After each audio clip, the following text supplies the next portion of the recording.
This is a Honda NSX, and I have been desperate to drive one since collecting all the different variants on Gran Turismo 4 as a 12-year-old.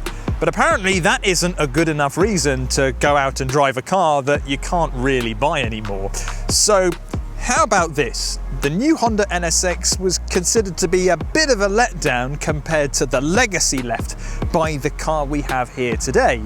So it's about time we found out what made the original NSX so special, and if people just look at it with rose-tinted glasses. Yes. Anyway, you know what to do by now. Hit the thumbs up button if you like what you see, and subscribe for more awesome videos just like this one. First, a bit of history. The NSX was launched back in 1990 as a way of linking Honda's Formula One efforts with its production cars. And we've got to bear in mind that this time, Honda wasn't known for performance cars at all. It only really made the Civic. And it kind of looked a bit strange that it was entering Formula One and doing very well at it. So the NSX filled the gap. In fact, they even enlisted Ayrton Senna, who was a McLaren driver at the time. McLaren used Honda engines to help with the car's development.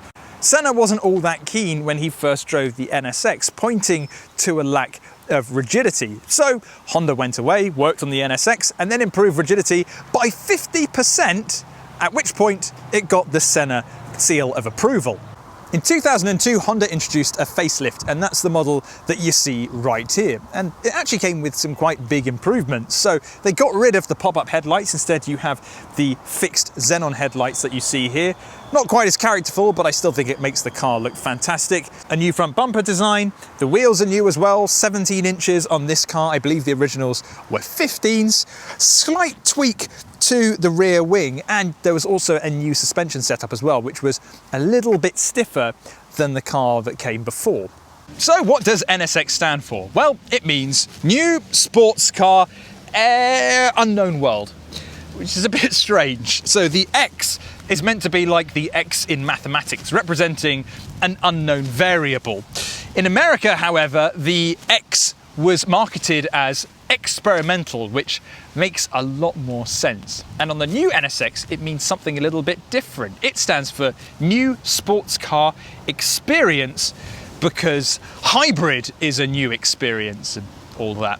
The 2002 facelift may have brought quite a few visual changes, but the cabin barely got anything significant. This is a wonderfully old school interior. These big chunky buttons, for instance, are very early 90s, and the quality of the plastics would have been pretty rubbish even by 2002 standards. The air conditioning vents are located on the inside of the door because it's so tightly packaged in here. You usually get your regular set of windscreen wiper and indicator stalks, but there's also a second set of stalks for the lights and cruise control, and also the ugliest hazard lights button I've ever seen. You could get a CD changer, but this one comes with a cassette player as standard. And bear in mind, the NSX was discontinued in 2005. Quirks aside, the cabin is refreshingly simple and surprisingly easy to see out of. The dashboard is really low, and you've got this big windscreen, and bearing in mind that the NSX is quite a dinky little car, it feels very airy and bright in here. There's no usable storage at the front of the car. We've just got a space saver wheel and the air conditioning. However, the battery placement is quite interesting because it's not up here, so it's easy to get to. It's tucked really low down and right to the back near the cabin for better weight distribution. Also, there's no lining under the bonnet, but what Honda's done is it's put the arrow to show you where to put the bonnet prop actually integrated into the bonnet. Once you find the button to open the boot, which is for some reason located on the inside of the driver's door, you'll discover that there's actually quite a lot of space in the back of the NSX. Plenty of space for a couple of suitcases, so you and a partner or friend can go away for a weekend in your retro Japanese supercar, sports car thing. What's pretty cool is you can see the bolts for the wing on the underside of the boot lid. It just shows that Honda either was really focused on making a performance car or didn't really care, thought people aren't going to see that and it would save them a bit of money. Unlike supercars of this era, the NSX doesn't show off its engine. It's actually covered up by this engine cover here. So although we have a glass window at the back, you can't peer through and see the motor. Although there's not a lot to look at, it's still a pretty impressive motor. It Launched in 1990 as a 3-litre naturally aspirated V6, but in 97 it grew to 3.2 litres and power increased from 270 to 290 bhp. Like a proper supercar, it's rear-wheel drive, but you've got a choice of either a manual or automatic gearbox. Now, I can understand why some people would go for the auto, either because they don't like changing gear or they physically can't do it, but luckily this is the manual and is therefore the most engaging. It also is a lot more expensive if you buy one on the used market. You usually pay double the amount for a manual car over the automatic. So I probably won't ever be able to afford one of these, so I think it's time we go and see what it's like on the road.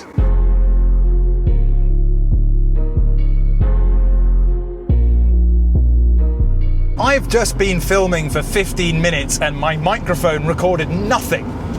I would usually be livid in most instances, but not at the moment because it means I get to do it all again in the NSX, and that makes me very happy. And this is very much a case of meet your heroes, because the NSX is a proper hero car of mine, and now that I'm driving one, it more than lives up to the expectations. It's staggering. And pretty eye-opening as well. I'm really fortunate that I get to drive a lot of new cars.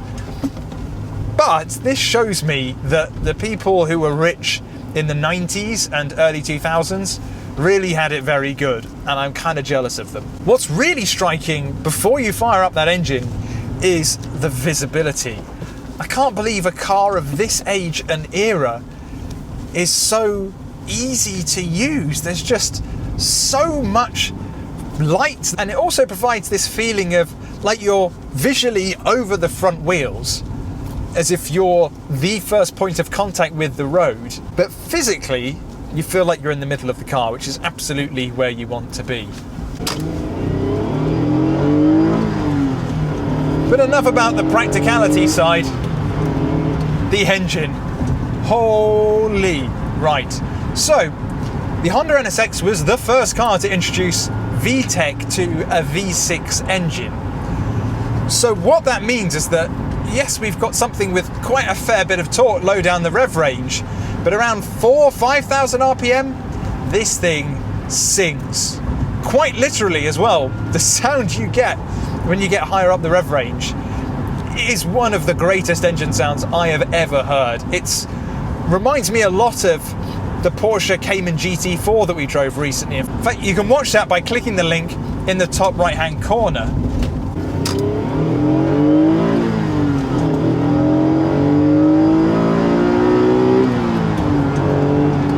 But unlike the Cayman GT4, which has such long gearing that it feels like it's only really usable in first and second gear or low down the rev range, the NSX can be enjoyed wherever you are.